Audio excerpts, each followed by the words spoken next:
നമസ്കാരം. ദില്ലിയിൽ 10 വർഷം പഴക്കമുള്ള വാഹനങ്ങൾക്ക് ഇന്ധനം കൊടുക്കില്ല എന്ന മുൻ സർക്കാരിന്റെ തീരുമാനം മരവിപ്പിച്ചിരിക്കുകയാണ് ബി സർക്കാർ. നവംബർ 1 വരെ വിലക്കില്ല. ഗ്രീൻ ട്രിബ്യൂണലിന്റെയും സുപ്രീം കോടതിയുടെയും പരിഗണനയിലിരിക്കുന്ന കേസുകൾ ഇതിനകം തീർപ്പാക്കുമെന്നാണ് കരുതുന്നത്.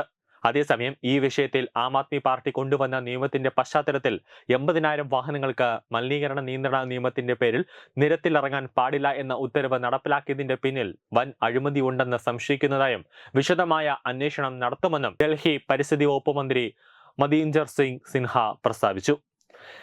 എൻഡ് ഓഫ് ലൈഫ് എന്ന പേരിൽ ഡൽഹിയിൽ മലിനീകരണം തടയാൻ 10 വർഷം പഴക്കമുള്ള പെട്രോൾ വാഹനങ്ങൾക്കും 15 വർഷം പഴക്കമുള്ള ഡീസൽ വാഹനങ്ങൾക്കും ഇന്ധനം കൊടുക്കാൻ പാടില്ല എന്ന നിയമം കൊണ്ടുവന്നത് ആപ്പ് നയിച്ച മുൻ സർക്കാരിന്റെ തീരുമാനമായിരുന്നു. ഈ നിയമമാണ് ബി സർക്കാർ മരവിപ്പിച്ചത്. 80,000 വാഹനങ്ങൾക്കാണ് റോഡിലിറങ്ങാൻ പാടില്ല എന്ന് ആപ്പ് സർക്കാർ വിധിച്ചത്. ഇത് വേണ്ട വിധമുള്ള പരിശോധനകൾ നടന്നില്ല. ഈ വാഹനങ്ങൾ മറ്റിടങ്ങളിലേക്ക് കൊണ്ടുപോവുകയോ പൊളിക്കുകയോ ആയിരുന്നു ലക്ഷ്യം. ആർക്കാണ് ഈ വാഹനങ്ങൾ കൈമാറിയത് എന്നെല്ലാം അന്വേഷണത്തിന്റെ പരിധിയിലേക്ക് വരും. ആരൊക്കെയാണ് ഈ ഇടപാടിലെ മുഖ്യമായിട്ടുള്ളത്? അതായത് വലിയ രീതിയിൽ അന്വേഷണം നടത്തി കഴിഞ്ഞാൽ ആം ആദ്മി സർക്കാർ കുടുങ്ങുമെന്ന കാര്യത്തിൽ യാതൊരു സംശയമില്ല.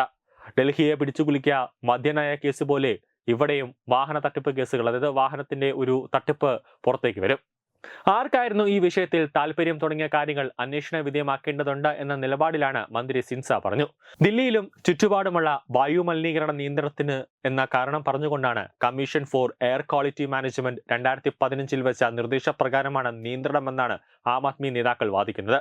എന്നാൽ ഇത്തരമൊരു നിർദ്ദേശം വന്നപ്പോൾ അത് നടപ്പാക്കുന്നതിലെ സാങ്കേതിക പ്രശ്നങ്ങൾ മനസ്സിലാക്കാനോ ശാസ്ത്രീയമായി അത് നടപ്പിലാക്കാനോ 10 വർഷം ആപ്പ് ശ്രമിച്ചിട്ടില്ല എന്ന് മാത്രമല്ല, ധൃതി പിടിച്ച നടപടികളിലേക്ക് കടക്കുകയായിരുന്നുവെന്നാണ് ദുരൂഹത വലിയ രീതിയിൽ സൃഷ്ടിക്കുന്നത്.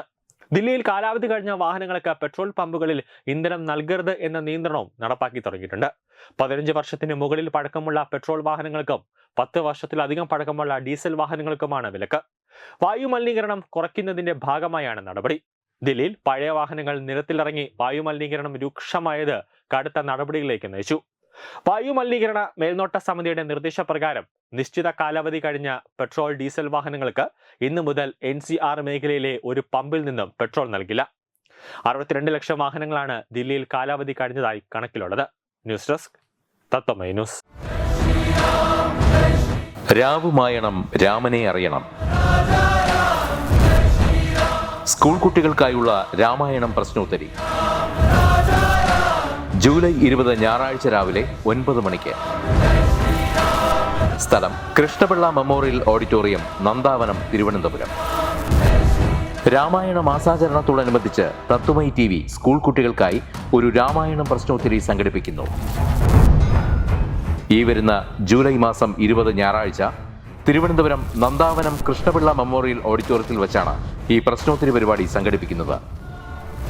10 വയസ്സിനും 15 വയസ്സിനും ഇടയിലുള്ള കുട്ടികൾക്കാണ് പ്രശ്നോത്തരിയിൽ പങ്കെടുക്കാൻ കഴിയുക.